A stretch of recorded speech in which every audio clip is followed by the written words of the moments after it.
Você já se perguntou como o mal entrou no mundo? No próximo minuto, você descobrirá segredos surpreendentes sobre a queda de Satanás, o anjo que desafiou Deus. Este ser, outrora perfeito e glorioso, se transformou no símbolo do orgulho e da rebelião. Descubra como sua busca por poder provocou uma das maiores guerras espirituais da história. Fique conosco e desvende mistérios que irão mudar sua visão sobre bem e mal. Não perca! A verdade revelada começa agora. De onde surgiu o primeiro desejo maligno de Satanás? Originalmente, Deus o formou como um anjo e criou todos os anjos por meio do ministério de seu Filho, o Senhor Jesus. Não existe criatura que ele não tenha criado, como nos diz João no capítulo 1, versículo 3. Todas as coisas foram feitas e vieram à existência por meio dele. E sem ele, nem mesmo uma única coisa que existe teria sido feita. Contudo, Deus, por ser santo, não pode estar diretamente envolvido na criação do mal. Daí, tanto pela razão quanto pela Bíblia, fica claro que todos os anjos foram criados em um estado de santidade e que cada anjo é uma criação direta de Deus. Quando Satanás se rebelou contra Deus, ele não só atraiu a ira divina para si, mas também convenceu alguns anjos a se voltarem contra Deus junto com ele. Estima-se que 1/3 dos anjos tenha seguido Satanás. Nesse momento, Satanás e seus anjos se tornaram verdadeiramente malignos e hostis contra Deus, seus planos e a humanidade que ele criou. Os capítulos 28 de Ezequiel, versículos 12 a 19, e 14 de Isaías, versículos 12 a 17, são passagens importantes que geralmente são associadas ao estado original e à queda de Satanás. Em Isaías, capítulo 14, versículos 12 a 17, lê-se: Como caíste do céu, ó estrela da manhã, filho da aurora.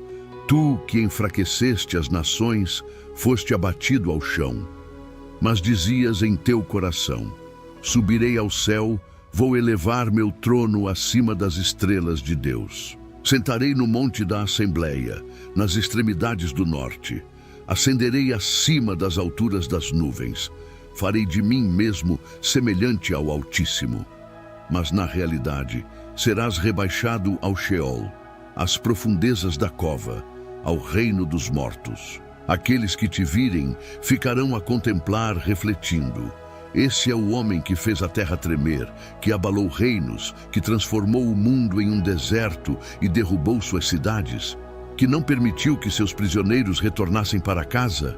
Antes de sua queda, Satanás parece ter desfrutado dos mais altos níveis de poder e prestígio jamais concedidos a uma criatura. Primeiro, sua natureza. Satanás pertence à classe dos querubins, seres angelicais que provavelmente são da mais elevada classe e ordem. Em Ezequiel, capítulo 28, versículo 14, lemos: Tu eras o querubim ungido que cobre e protege. Eu te coloquei lá. Estavas no santo monte de Deus, andavas entre as pedras de fogo, joias cintilantes. E no versículo 12 do mesmo capítulo: Filho do homem, entoe um lamento pelo rei de Tiro e diga-lhe: Assim diz o Senhor Deus, cheio de sabedoria e perfeito em beleza. As expressões selo da perfeição, cheio de sabedoria e perfeito em beleza indicam que ele era superior a todos os outros seres vivos em inteligência e atração física. A linguagem figurativa deste verso fala de sua esquisita perfeição. Segundo, a posição de Satanás. Ele não era apenas um líder ungido, mas também era chamado de querubim da guarda, uma referência que pode indicar seu papel como guardião, uma espécie de honra e proclamador da majestade e santidade de Deus. Terceiro, a habitação. Ele parece ter estado na presença de Deus, já que andava entre as pedras de fogo. Em Ezequiel, capítulos 28, versículos 13 a 16, descreve-se: Estavas no Éden, jardim de Deus. Toda pedra preciosa era tua cobertura. o rubi, a topázio e o diamante, o berilo, o ônix e o jaspe, o lápis-lazuli, a turquesa e a esmeralda e o ouro. A obra dos teus engastes e dos teus encaixes estava em ti, preparada no dia em que foste criado. Tu eras o querubim ungido que cobre e protege, e eu te coloquei ali. Estavas no santo monte de Deus, andavas entre as pedras de fogo, joias cintilantes. Eras íntegro nos teus caminhos desde o dia em que foste criado, até que se achou iniquidade em ti. Pela abundância do teu comércio, encheste teu interior de violência e pecaste. Por isso, fui lançado fora, como coisa profana do monte de Deus, e te destruí, ó querubim cobridor, do meio das pedras de fogo. Quarto, a perfeição. Esta frase resume suas qualidades pessoais e morais. Ele tinha o selo da perfeição e era perfeito em beleza. Ele era perfeito e irrepreensível em seus caminhos desde o dia em que foi criado, até cometer seu primeiro pecado. O anjo era cheio de sabedoria e belo, como tudo o que Deus criou. Esse anjo era impecável desde o início e, além disso, era particularmente atraente. Querubins e serafins parecem ser seres celestiais supremos. Todos esses aspectos indicam que esta pessoa tinha a maior hierarquia entre todos os seres criados no universo. O anjo estava no Monte Santo de Deus, uma referência à glória visível de Deus e ao lugar onde ele habita. Este anjo estava muito próximo do Senhor. Também caminhava entre as pedras de fogo. A origem da perversão é um mistério. Deus apenas diz que a iniquidade foi encontrada nele. A melhor pista sobre o que aconteceu na mente de Satanás está em Ezequiel, capítulo 28, versículo 17. Teu coração se ensoberbeceu por causa da tua beleza. Corrompeste a tua sabedoria por causa do teu esplendor. Eu te lancei por terra. Eu te expus perante os reis para que te contemplem. Sua natureza orgulhosa e a obsessão consigo mesmo constituíram seu pecado. Meditando sobre a beleza que Deus lhe concedeu, ficou mesmerizado por si mesmo e tomado pelo orgulho. Em Lucas capítulo 10, versículo 18, Jesus diz: Eu via Satanás caindo do céu como relâmpago. O contexto destas palavras é o retorno dos 70 discípulos que Jesus enviou para evangelizar e preparar seu caminho para Jerusalém. Quando os 70 voltaram de sua missão, ficaram maravilhados ao aprender que até os demônios se submeteram a eles, conforme Lucas, capítulos 10, versículos 17 e 18. Os 70 retornaram com alegria, dizendo: Senhor, até os demônios se submetem a nós em teu nome. Jesus lhes respondeu: Eu vi Satanás cair do céu como um relâmpago.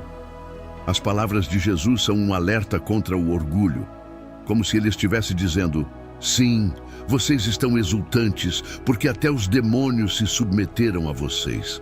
Mas lembrem-se de que o orgulho é o pecado que origina todos os outros. O excesso de arrogância provocou a queda de Lúcifer da graça e sua expulsão do céu.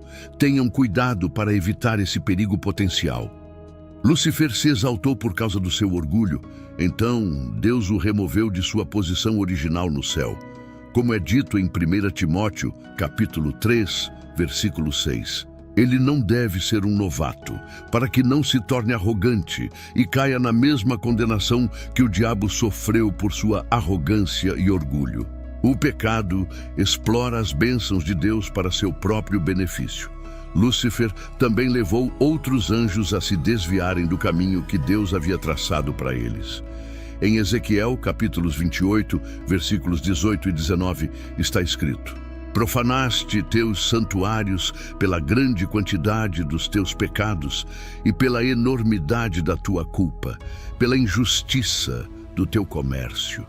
Por isso, fiz surgir um fogo do teu meio que te consumiu e te reduzi a cinzas sobre a terra, à vista de todos os que te observam. Todos os povos e nações que te conheciam ficaram horrorizados contigo. chegaste a um fim horrível e espantoso e deixarás de existir.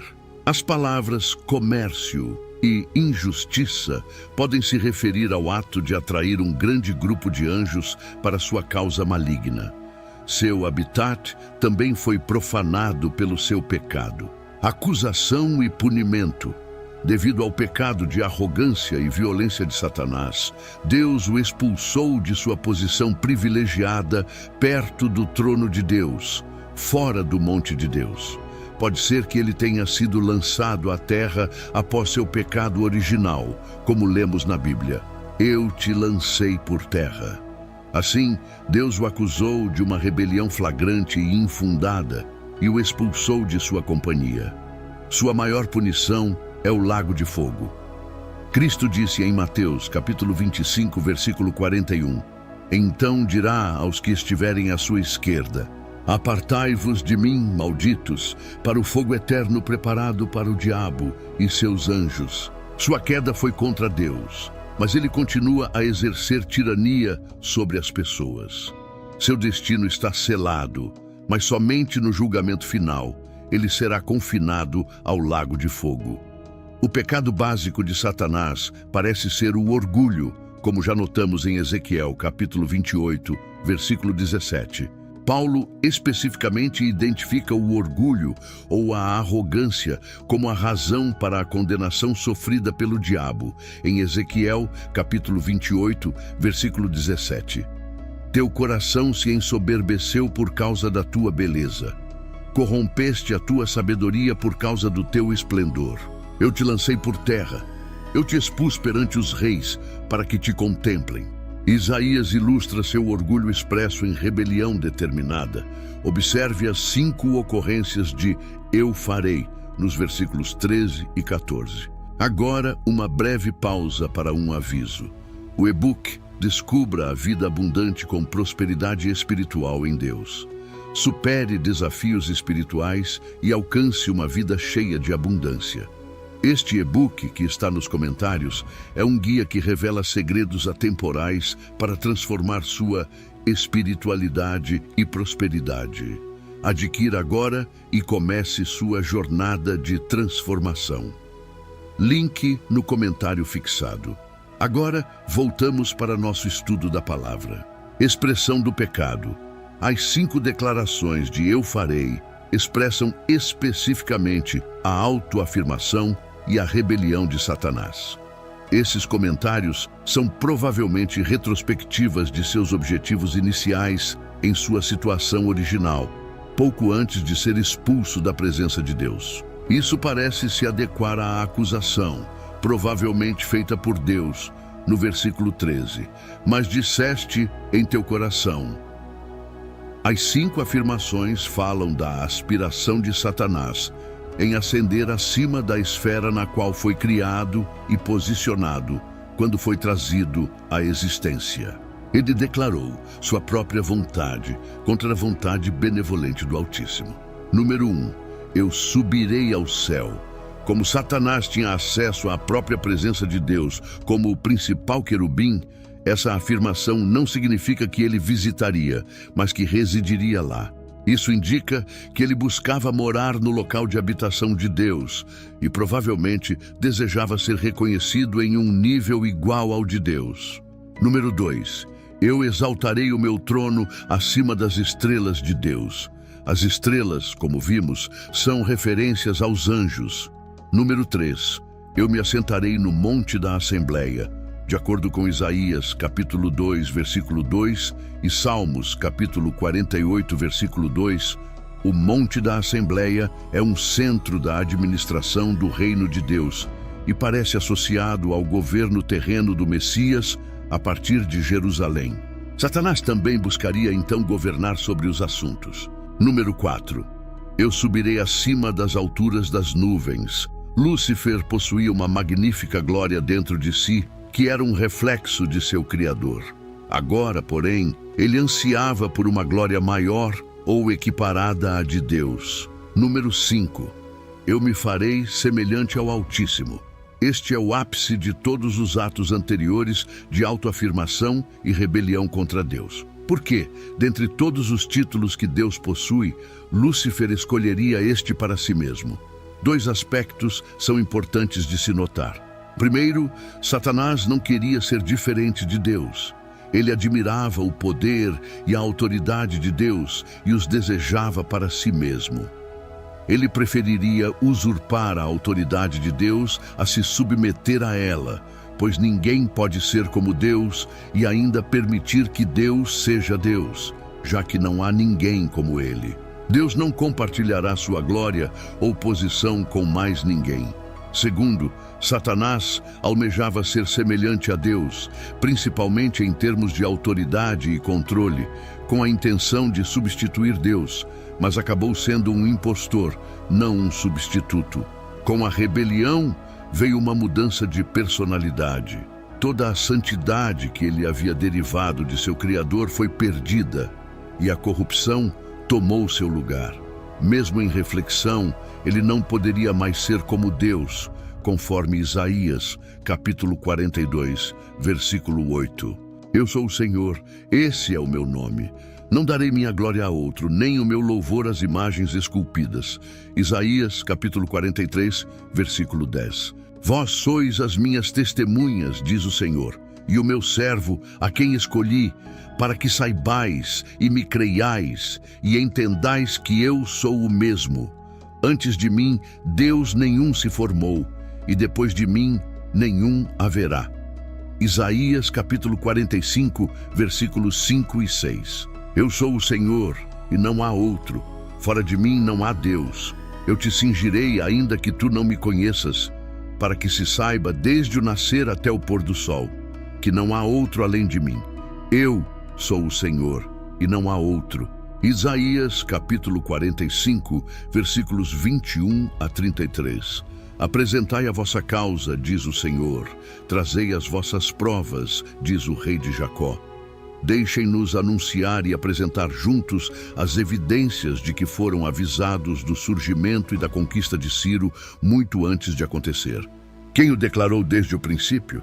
Não fui eu, o Senhor? E não há outro Deus além de mim, um Deus justo e salvador. Não há outro além de mim. Por várias razões, o pecado de Satanás é particularmente atroz. Número 1.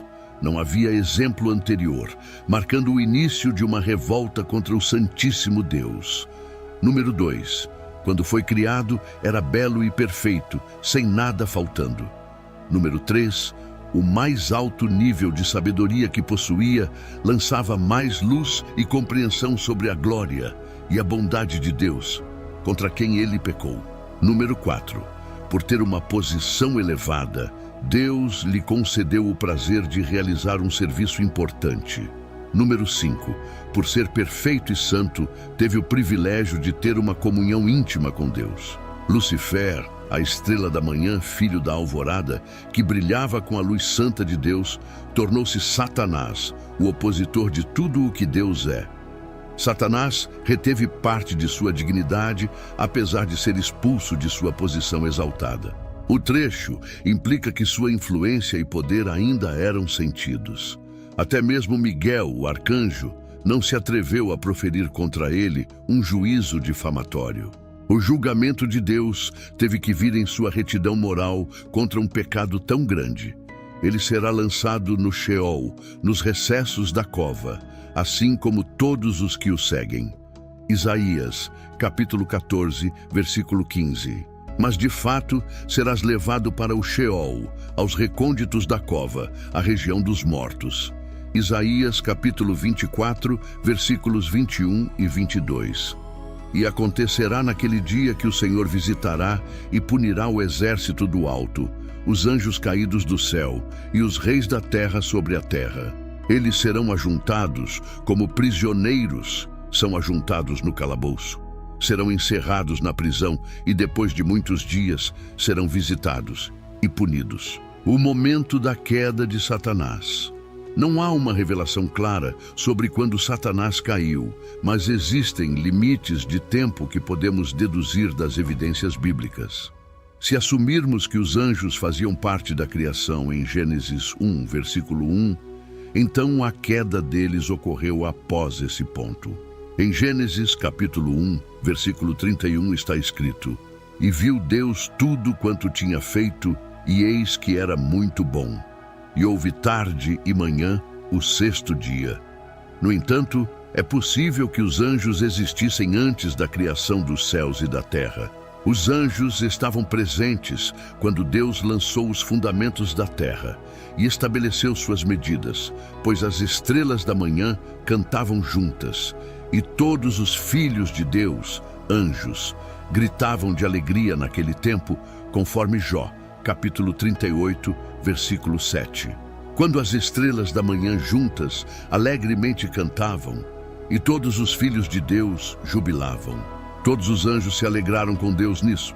Então, em algum momento após a criação original dos céus e da terra, que era muito boa, Satanás e seus anjos caíram. Satanás certamente caiu antes de Gênesis capítulo 3, onde a tentação de Adão e Eva foi registrada. Ele caiu antes do homem, mas se foi antes ou depois da criação do homem é desconhecido. A queda de Satanás com os anjos. A Bíblia deixa claro que Satanás tem anjos que obedecem aos seus comandos e lutam por suas causas, como em Mateus capítulo 12, versículos 24 a 26. Mas os fariseus, ouvindo isso, disseram: Esse homem expulsa demônios apenas com a ajuda de Belzebu, o príncipe dos demônios. Conhecendo seus pensamentos, Jesus lhes disse: Todo reino dividido contra si mesmo está em ruínas, e nenhuma cidade ou casa dividida contra si mesma permanecerá. Se Satanás expulsa Satanás, ou seja, seus demônios, ele se dividiu e desuniu. Como então seu reino subsistirá? Mateus, capítulo 25, versículo 41. Então dirá aos que estiverem à sua esquerda: Apartai-vos de mim, malditos, para o fogo eterno preparado para o diabo e seus anjos. Apocalipse, capítulo 12, versículo 7. E houve guerra no céu. Miguel e seus anjos lutaram contra o dragão, e o dragão e seus anjos lutaram.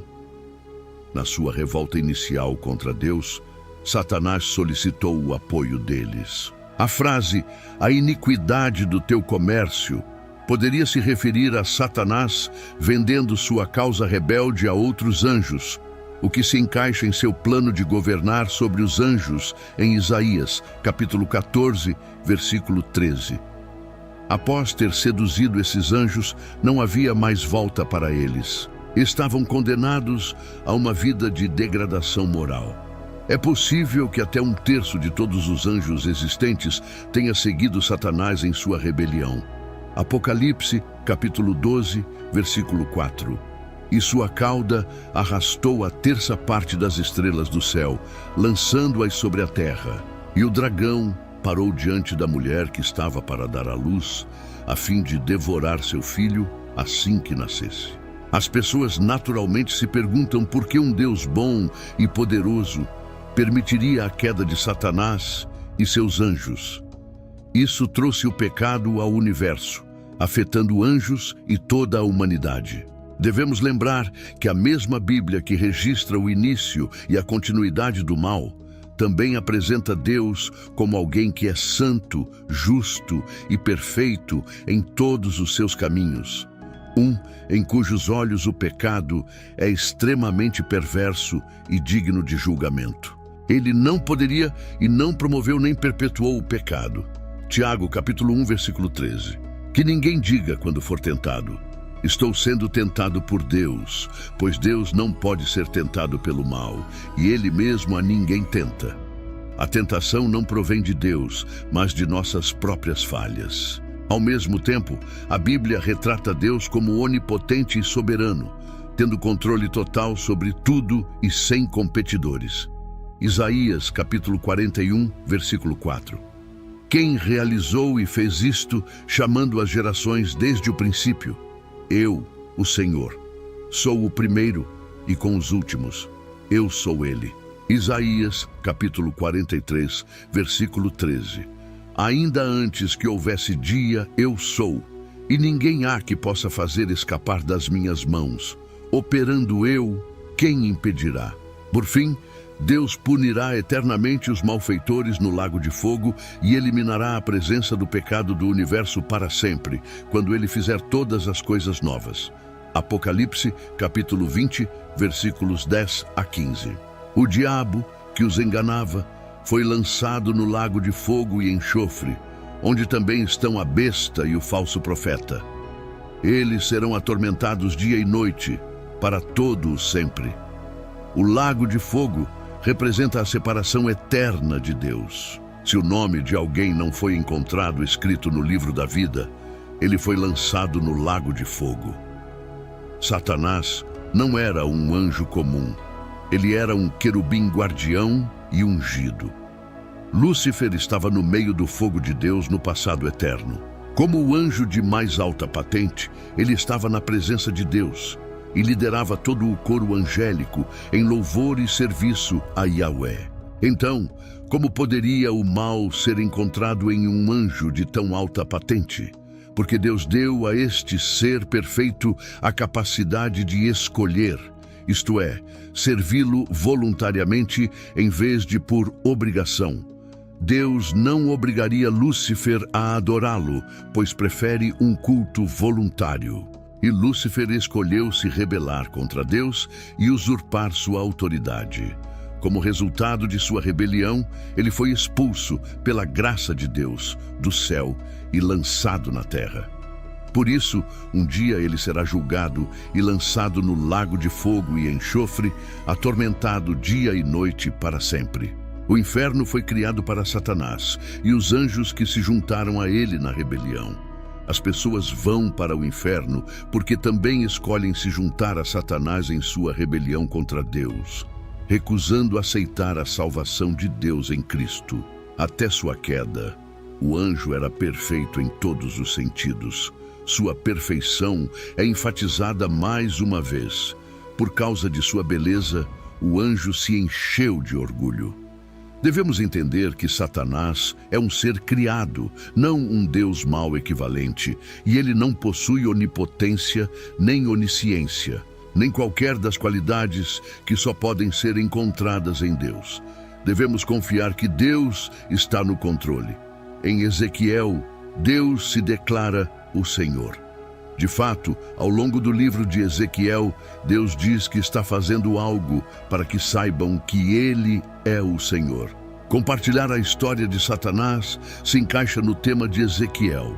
Quando sabemos de onde Satanás veio e para onde ele está indo, sabemos que Deus é o Senhor. Deus tem controle completo sobre Satanás do começo ao fim. Agora sabemos tudo sobre Satanás. Por causa de sua beleza, ele foi movido pelo orgulho antes de ser lançado da presença de Deus. Ele ainda é movido pelo orgulho para tomar o que é legitimamente de Deus. Conhecer o orgulho de Satanás nos permite evitá-lo em nossas próprias vidas pelo poder do Espírito Santo. A destruição de Satanás virá como resultado de seu próprio orgulho, sua arrogância e rebelião contra Deus. E assim, encerramos nossa jornada épica pela história de Satanás, do anjo glorioso ao príncipe das trevas. Mas lembre-se, esta é apenas uma das muitas histórias fascinantes que exploramos. Se você se surpreendeu hoje, imagine o que mais você pode descobrir. Se você gostou deste vídeo, não deixe de se inscrever no canal para mais conteúdos incríveis como este. Dê um like, comente suas reflexões e compartilhe com amigos e familiares. Quer continuar essa jornada de descobertas? Confira nossos outros vídeos, repletos de mistérios e sabedorias, que aguardam por você. Sua jornada pelo conhecimento não termina aqui. Clique no próximo vídeo e continue explorando conosco. Até a próxima! E enquanto fechamos mais um capítulo juntos, eu sei que algumas questões podem ainda ecoar em sua mente. Você pode estar se perguntando como pode navegar pelas complexidades da vida espiritual e desbloquear um caminho de abundância e bênçãos. A jornada é desafiadora, mas você não precisa caminhar sozinho. Nos comentários, você encontrará uma chave poderosa para essa porta que muitos buscam abrir. o e-book Descubra a Prosperidade com Deus, o guia definitivo para superar desafios espirituais e viver uma vida abundante. Este não é apenas um livro, é o fruto de anos de pesquisa, vivências e revelações profundas que agora estão ao seu alcance. Imagine superar as barreiras que impedem o seu crescimento espiritual e financeiro. Pense no conforto e na segurança de viver uma vida alinhada com as promessas de prosperidade que foram destinadas a você. Esse e-book é mais do que letras em uma página. É um mapa para o tesouro que você merece.